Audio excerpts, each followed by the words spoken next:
Joining us now is entrepreneurial mentor and lifestyle coach Trish Tonaj to share her second book, Breaking Barriers, 10 Entrepreneurial Women Share Their Stories. Welcome, Trish. Thank you. Now, with so many women jumping into the entrepreneurial pool, this is certainly timely. But every day there's a new book about the challenges of starting your business. What makes this one different? Well, for this particular book, I wanted to feature ladies who were doing extraordinary things, just ordinary women like you and I. And what makes this book a little different is they're talking about their life experience in addition to their business. So they're talking about how they got to where they are. Mm-hmm. So it's really quite interesting. We featured 10 different ladies from various different businesses. So one of them is, I don't know if you ladies have heard of Savoie de Soie. They're located in Toronto. They're a knitwear company. So it's a family-owned business. They have 6 stores in Canada, and it's mother, daughter, and 2 daughters actually are running the business. So they do everything from designing to manufacturing to retail sales. So that's kind of a very unique story. And they talk about the family in business. So that's a little bit different. What were some of the stories perhaps that surprised you the most?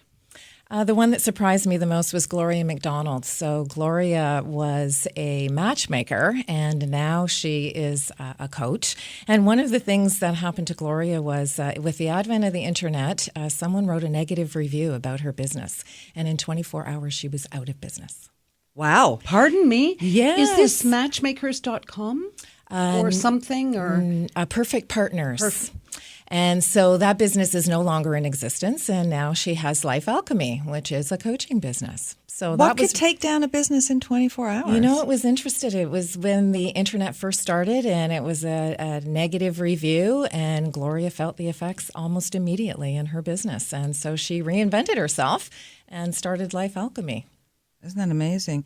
Tell us a little bit about the Karen Schutt. Yes, Karen is what you would call, it's a second act career. So Karen is just started a funeral home, her and her partner. And she took all of her life savings at 54 years old and decided that she was going to become an entrepreneur. And she's offering folks something a little bit different than the traditional. It's fascinating. So yeah, how did this come together? Well, I was at Harvard last year taking a course in mediation and dispute resolution, and it was when I was talking to those other 47 individuals from around the world that we started to talk about entrepreneurial experiences and sharing stories. And we realized that we really don't have an opportunity to share stories anymore. We live in a very fragmented business world. We don't necessarily get to see our colleagues or the folks that we do business with face-to-face every day. Mm-hmm. And so it was as a result of attending that particular course that they convinced me that I should share some stories of some entrepreneurial women. But you all share, all the women in this book share certain values, professional values. Absolutely. Providing mentorship and giving back through philanthropy. And in fact, this book gives back. Absolutely. Thank you for mentioning that. I'm going to be donating all of the author royalties to SheEO, and they're a foundation that provides funding to new female entrepreneurs. And Vicki Saunders is the founder of that organization. We've had her on, yeah. Mm-hmm. Yeah, and so I just felt it was a very worthwhile cause, so we decided that we would donate the royalties to that charity. Well, don't you love their slogan? I love it. It's radically generous women creating a new economic model, and they do. They absolutely do. And there's a link on my website to SheEO so that anyone who wants to become an activator, I am an activator as well. Are personally. You? So have you found that rewarding? You know, I've just started. So I met Vicki at a networking event a few weeks ago and thought, what an amazing opportunity to contribute something back to her. Her initiative is global, so it's not just regional or local. And so I became an activator, and I'm now just starting to meet some really great other entrepreneurs. So I'll let you know. Mm-hmm. So what was the toughest or the takeaway for you, the biggest takeaway in terms of the toughest challenges for many women in the entrepreneurial field? Because now they are making up the fastest growth sector. Absolutely. One of the things that they have all said is the most difficult is finding work-life balance. So everybody's working extended hours. You know, it's not unusual for you ladies are very familiar with what it's like to work, 40, 50, 60 hours in a week trying to bring your dream to life. Mm-hmm. And so that was actually one of the biggest challenges for them is trying to balance family and business and trying to actually have a well-balanced approach to their life. Now, when you started, did you find that the same? I think it's really a matter of prioritizing. What is the most important thing today for me? And making that list, and some stuff just isn't going to get done. That's very true. And all of these ladies have had to sort of pare down their lifestyle in order to be able to reach their goals. And some things, as you say, just are included in the mix. So if you had 3 tips. Have you got 3 tips that you can share? Sure. Okay. Each of the entrepreneurs in the book actually share 3 words of advice. So Okay, I'll perfect. share my 3 words of advice, and that is trust your instincts. So one of the things I always say when I work with clients is, you know what, your gut instinct is always going to lead you in the right direction. So when you're facing a large decision, I usually say, does the decision feel heavy or light? And if it feels heavy, it's probably not the right thing for you to do at that time, and you may want to revisit that thing later. But if it feels light, then it's usually the right thing for you, and you should pursue it. Okay, I'm gonna question you on that. Sure. Heavy and light. When you're making a big decision, you're scared. There's a lot riding on it. What does heavy mean to you? Heavy usually means that it keeps you up at night. It's weighing on your mind. You're taking a look at the pros and cons list, and you just can't seem to make what you feel is the decision that's most comfortable for you.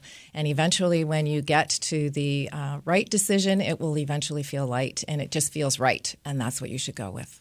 Even if you're up all night. Even if you're up all night. Usually, if you're up all night, it's because there's something that you haven't considered in your decision. So you sort of have to dig a little deeper. That's tip number 1. One of the other things that one of the ladies say, and I absolutely love, and this is from Erin, who is a restaurateur. So she has 5 restaurants and a boutique hotel. And I love her 3 words of advice, and they are, don't be shitty. And I think that they're really great words of advice only because we have to be nice to each other. Yep. And who doesn't want to be nice Manners to each matter. other? Absolutely. And not just that, but you doing something kind for someone without anticipating that you're going to get something in return. So doing an act of kindness is really quite nice. And so I really loved Erin's 3 words of advice because I thought they were very unique. Yes, they were. And we hope we don't get in trouble for that, but that's okay.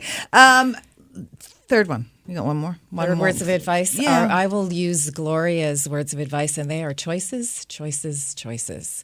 Because we all have choices to make in life, and they all lead us on a certain particular journey. And one thing that we do have to remember is that we have a choice. We do. Yeah. A lot of people say you have a choice to be happy. Absolutely. And I think all of these ladies are making that choice. And even though there's some tough decisions along the way, they're really enjoying the journey.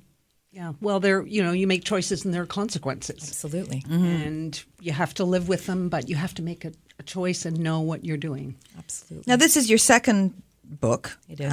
The first book was The Diary of Change, 12 Personal Tools, where you share your formula for assisting individuals to achieve that work-life balance. But you also have workshops and seminars, and you do keynote speaking, one-on-one coaching. We do. So how do people access you? Where do they find you? They can find me on the internet. I have a website called phase2wellness.com. I'm doing some great keynote speeches for some ladies in the balance of this year in support of the book. So we're in support of women entrepreneurship. And also we do workshops and seminars working with leadership teams to help folks improve their communication skills.